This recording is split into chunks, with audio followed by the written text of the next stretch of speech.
लिख्त मुनि की सच्चाई। शंख और लिख्त नाम के दो मुनि थे। दोनों सगे भाई थे। दोनों अलग अलग आश्रम बनाकर रहते थे और भगवान का भजन करते थे। वे दोनों मुनि धर्मशास्त्र के बड़े भारी विद्वान थे। शंख मुनि बड़े भाई थे और लिख्त मुनि छोटे। एक बार लिख्त मुनि अपने बड़े भाई शंख मुनि से मिलने उनके आश्रम गए। शंख मुनि उस समय वन में गए थे। लिख्त मुनि भूखे थे। उन्होंने अपने बड़े भाई को आश्रम के वृक्षों में से एक वृक्ष का एक पका हुआ फल तोड़ा और उसे खाने लगे। इतने में शंख मुनि वहां आए। अपने छोटे भाई को आया देखकर उन्हें बड़ी प्रशंसा हुई, किंतु लिख्त मुनि के हाथ में फल देखकर उन्हें कुछ खेद भी हुआ। उन्होंने पूछा, लिख्त, ये फल तुम्हें कहाँ मिला है? लिख्त मुनि ने कहा, भैया, ये तो आपके आश्रम के वृक्ष से मैंने तोड़ा है। शंख मुनि बोले, यदि कोई किसी दूसरे की वस्तु उसके बिना पूछे ले ले तो उसका ये काम क्या कहलाएगा? लिख्त ने कहा, उसका ये काम चोरी कहलाएगा। शंख ने फिर पूछा, कोई चोरी कर ले तो उसे क्या करना चाहिए?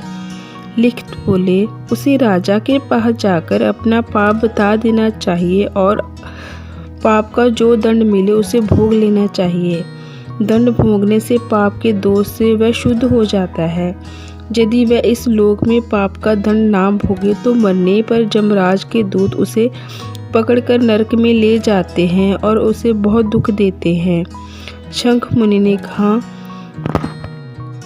तुमने मुझे बिना पूछे मेरे आश्रम के वृक्ष से फल लेकर चोरी का पाप किया है। अब तुम राजा के पास जाकर इस पाप का दंड ले लो और तब जहाँ आओ। लिख्त मुनि वहाँ से चलकर राजा के पास पहुँचे। राजा उनका स्वागत सत्कार करने लगे, किंतु लिख्त मुनि ने राजा को अपना सत्कार नहीं करने दिया। उन्होंने अपना अपराध बताकर कहा, आप मुझे दंड दीजिए।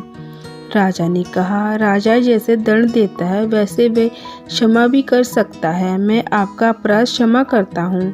लिख्त मुनि बोले, धर्मशास्त्र के नियम मुनि लोग बनाते हैं। राजा को प्रजा से इन नियमों का पालन करवाना चाहिए। मैं तुमसे क्षमा लेने नहीं आया, दंड लेने आया हूँ। मेरे बड़े भाई ने मुझे जहाँ भेजा है, मुझे अपराध का दंड दो। राजा को मुनि का हट मानना पड़ा। उन दिनों चोरी के अपराध का दंड था चोर के दोनों हाथ काट लेना।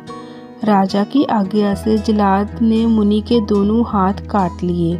हाथ कट जाने से लिख्त मुनि को कोई दुख नहीं हुआ। वे बड़ी प्रशंसा से शंख मुनि के आश्रम पर लौट आए और बोले, भैया, मैं अपने अपराध का दंड ले आया हूँ। शंख मुनि ने छोटे भाई को हृदय से लगाया और बोले, तुमने बहुत अच्छा किया। आओ अब स्नान करके दोपहर की संध्या करते हैं। नदी के जल में स्नान करके जब तर्पण करने के लिए लिख्त मुनि ने कटे हुए हाथ आगे किए तो झट उनके हाथ पूरे निकल आए। वे समझ गए कि ये उनके बड़े भाई की कृपा का फल है। उन्होंने बड़ी निम्रता से पूछा, भैया, जब मेरे हाथ उगा ही देने थे तो आपने ही इन्हें यहाँ क्यों नहीं काट लिया? शंख मुनि बोले, दंड देना राजा का कर्म है। दूसरा कोई दंड दे तो उसे पाप होगा, लेकिन कृपा करना तो सदा ही श्रेष्ठ है। इसलिए तुम्हारे ऊपर कृपा करके मैंने तुम्हारे हाथ ठीक कर दिए। बिना पूछे किसी की भी कोई भी वस्तु लेना चोरी है। ये बात इस कथा से भली प्रकार में समझ आ जाती है। इसलिए हमें किसी के बिना पूछे उसकी कोई भी वस्तु नहीं लेनी चाहिए। सो दोस्तों, मेरी ये कहानी आपको कैसी लगी कमेंट कर बताएं। ऐसी इंटरेस्टिंग स्टोरीज़ के लिए मेरे इस चैनल अनमोल हिंदी स्टोरी को सब्सक्राइब करें। धन्यवाद।